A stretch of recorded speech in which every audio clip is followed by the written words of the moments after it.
উপদেষ্টা এবং মন্ত্রী মিলায় প্রায় ৬০ জন। তো ৬০ জন সবাই যদি এখন কথা বলতে থাকেন মিডিয়ার সামনে, দেখা গেল যে বেফাস কথাবার্তা, অতিরঞ্জিত কথাবার্তা, সেগুলো আবার বিরূপ প্রভাব পড়বে।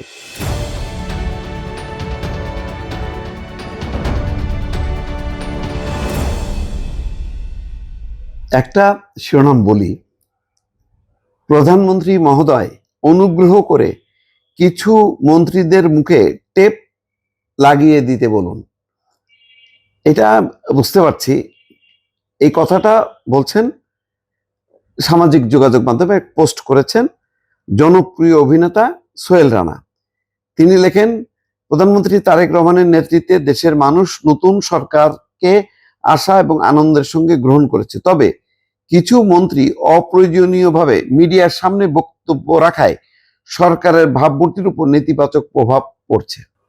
সম্ভবত শেখ রবিউল আলম, সড়ক পরিবহন মন্ত্রী, তিনি বলেছেন যে সমঝোতার মাধ্যমে টাকা লেনদেন, এটাকে চাঁদাবাজি বলা যায় না। এই কথায় তো ব্যাপক প্রতিক্রিয়া তৈরি হয়েছে। এছাড়া সর্দার সাখাওয়াত হোসেন বকুল, স্বাস্থ্যমন্ত্রী, তিনি বলেছেন যে আগে মানুষ ডাক্তারের পিছনে দৌড়াতো, এখন ডাক্তার মানুষের পিছনে ছুটবে বা যাবে।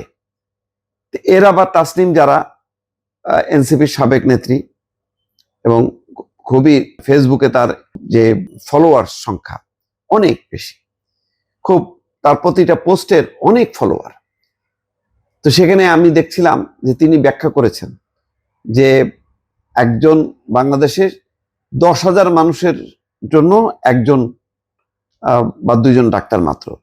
তো ফলে এত হাজার হাজার মানুষের পেছনে ডাক্তারদের ছোটা সম্ভব না, কিন্তু স্বাস্থ্য সেবাটা নিশ্চিত করা দরকার, সেটা আমিও বলেছি। তো সম্ভবত এই সমস্ত কথাবার্তা মানে যেগুলি আসছে, খুব ভাইরাল হচ্ছে, এগুলি তিনি ভালোভাবে নিচ্ছেন না।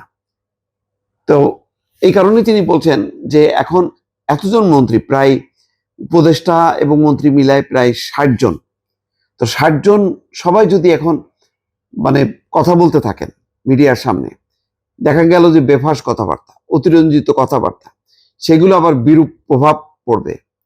এর আগে নিশ্চয়ই মনে আছে সেই আমাদের লুৎফুজ্জামান বাবরের উই আর লুকিং ফর শত্রুজ, এই সমস্ত কথা। তারপরে আল্লাহর মাল আল্লাহ নিয়ে গেছে, এই কথা বলছিলেন সম্ভবত আলতাফ হোসেন চৌধুরী। তো এই দুজন এখন মন্ত্রিসভায় নেই। তাদের এই কথাগুলো কিন্তু বিএনপিকে দারুণভাবে বেঁকে ফেলেছিল। তো এখনো ওই সোহেল রানা সম্ভবত শুভাকাঙ্ক্ষী হিসাবে তিনি মনে করছেন যে এখন অনেক মন্ত্রী প্রতিদিন, আর এখন সোশ্যাল মিডিয়া, তারপরে মিডিয়ার সংখ্যা অসংখ্য, এক একটা মন্ত্রীর সামনে অনেক ক্যামেরা ধরা হয়, মাইক্রোফোন ধরা হয়। তো যারা বেশি কথা বলেন, বেশ চমকপ্রদ কথা বলেন, চটকদার কথা বলেন, তাদের পিছনে ছুটতে থাকবে মিডিয়া, আর তারা এমন এমন সব কথাবার্তা বলবেন, পরে দেখা যাবে যে এটা হিতে বিপরীত হয়ে যাবে, সরকারের ভাবমূর্তি নষ্ট হবে। সম্ভবত তার প্রেক্ষিতেই সোহেল রানার আর্জি যে প্রধানমন্ত্রী কিছু মন্ত্রীদের মুখে টেপ লাগায় দেন, যাতে তারা বেফাস কথা বলে মানে সরকারের উদ্দেশ্য লক্ষ্যটাকে নষ্ট না করতে পারে।